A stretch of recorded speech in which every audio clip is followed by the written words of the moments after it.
હવે તું મને શીખવીશ જીવન મરણની વાતો? તારા કરતા વધારે દિવાળી જોઈ છે મેં. તારું ઘડપણ આવશે ને તારે તને ખબર પડશે કે મૃત્યુ ને ભાઈ હું હોય છે, સમજો કે?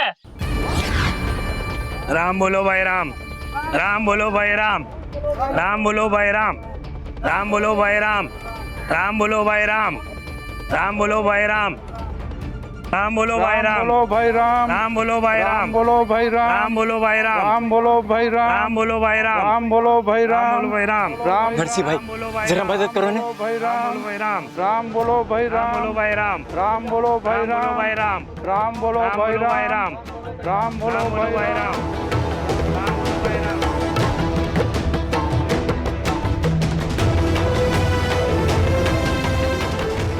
એ મરદાની ચિતાની તૈયારી કર. સામે શું દેવાના છો?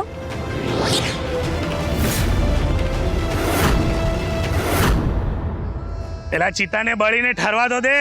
એકવાર ચીતા ઠરી જાય ને પછી કોઈ હાથમાં નથી આવતું ભાઈ. ચપટી ચોખાઈ નથી દેતું કોઈ. પહેલા એ નક્કી કરો કે શું દેવાના છો, પછી જ મળતું બળશે.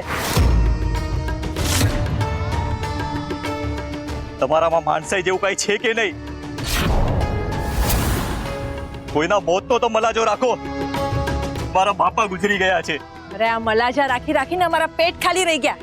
અમે અને અમારા છોકરાઓ જ્યારે ભૂખા હોઈ જાય છે ને ત્યારે તમારામાંથી કોઈ આવીને નથી પૂછતું કે તમારું પેટ ભરાણું કે નહીં. અને તમારા ગામમાં કોઈ વિચારે નથી કરતું કે ગામની બહારે રહેતો ડાઘુનો પરિવાર ભૂખ્યો હશે. જે દિવસે ગામમાં કોઈ મરે નહીં ને તો એ પરિવાર ભૂખ્યો જ રહે, ઘરમાં કોઈ અનાજ ના આવે, એવું કોઈ વિચાર નથી કરતો. મરદાને લાવનાર પર જ અમારું પરિવાર નભે છે.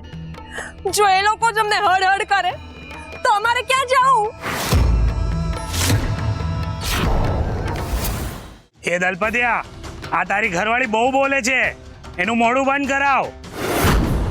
ભાઈ માણસ છે એટલે વધારે બોલતો નથી. ભાઈ તમે શાંત થઈ જાઓ. દલપતભાઈ આપણે મૃત્યુનો મલાજો રાખીએ. પહેલા મૃતદેહને અગ્નિદાહ આપી દઈએ.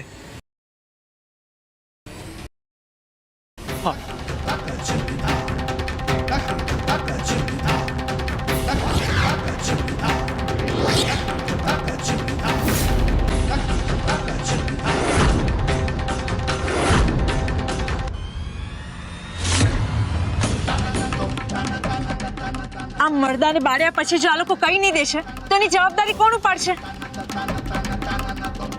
લાકડા લેવા એમને દૂર દૂર લગી જવું પડે છે. અમને કોઈ મદદ કરવા નથી આવતું. રવજીના બાપુ, તમે તો હંધુય જાણો છો, તમે કેમ કઈ બોલતા નથી? મારી વાત માનો, આ મળતું બળી જાય ને પછી આ શેઠ આપણને કાંઈ નહીં દે.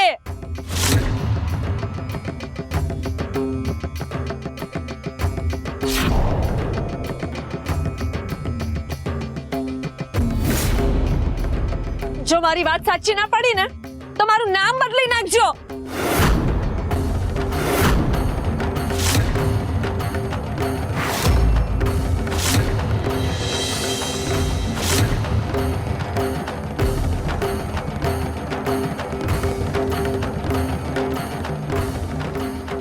બસ ભાઈ, રડીશ નહીં.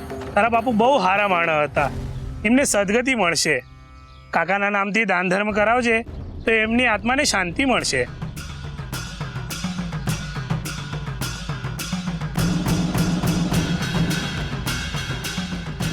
ભાઈ થોડું અનાજ હાલો ને. મારો છોકરો કાલથી ભૂખ્યો છે અને મહેમાન આવ્યા છે.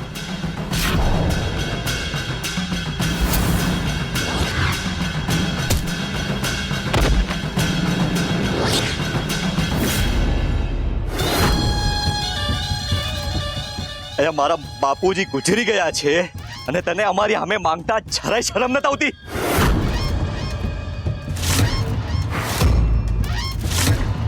અમે અહીં સ્મશાનમાં અગ્નિદાહ આપીએ છીએ તો તને લાગ્યું કે આ શમશાન તારા બાપનું થઈ ગયું.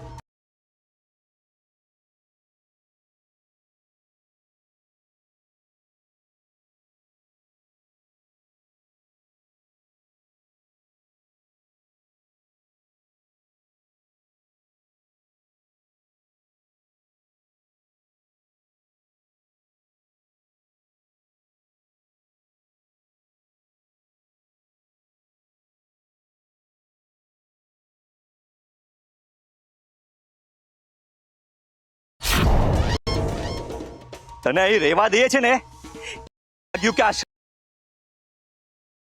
નામ બદલી નાખજો.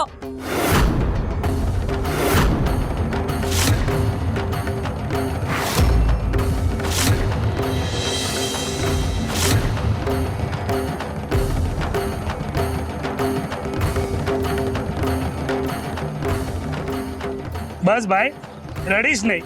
તારા બાપુ બહુ હારા માણસ હતા, એમને સદગતિ મળશે. કાકાના નામથી દાન ધર્મ કરાવજે તો એમની આત્માને શાંતિ મળશે.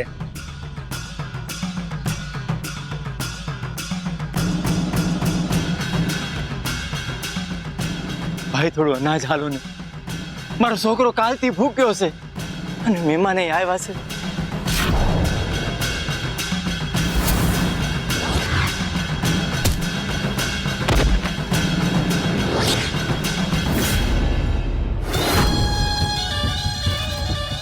અહીંયા મારા બાપુજી ગુજરી ગયા છે અને તને અમારી સામે માંગતા જરાય શરમ નથી આવતી?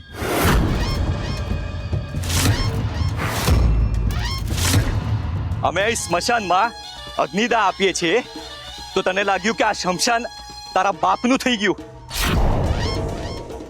તને અહીં રહેવા દે છે ને, એ આ ગામવાળાની મહેરબાની સમજ.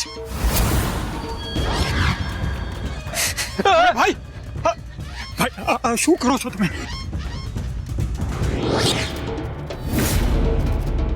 સામેવાળાની કાંઈ તને પડી જ નથી.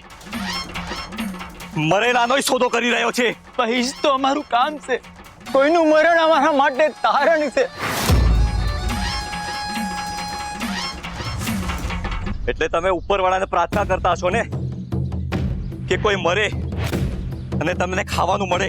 ભાઈ એ તો જેના નસીબમાં જે લખાયેલું હોય એ. નસીબમાં લખ્યું છે ને તો ભોગવો.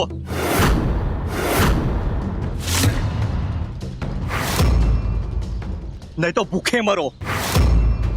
તમે એક કામ કરો, તમે એકબીજાની ચિતા સળગાવો અને એકબીજાને અનાજ આપો.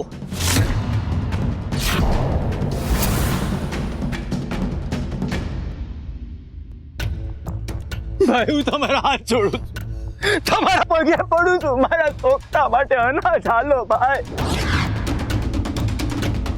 મને અનાજ આપો.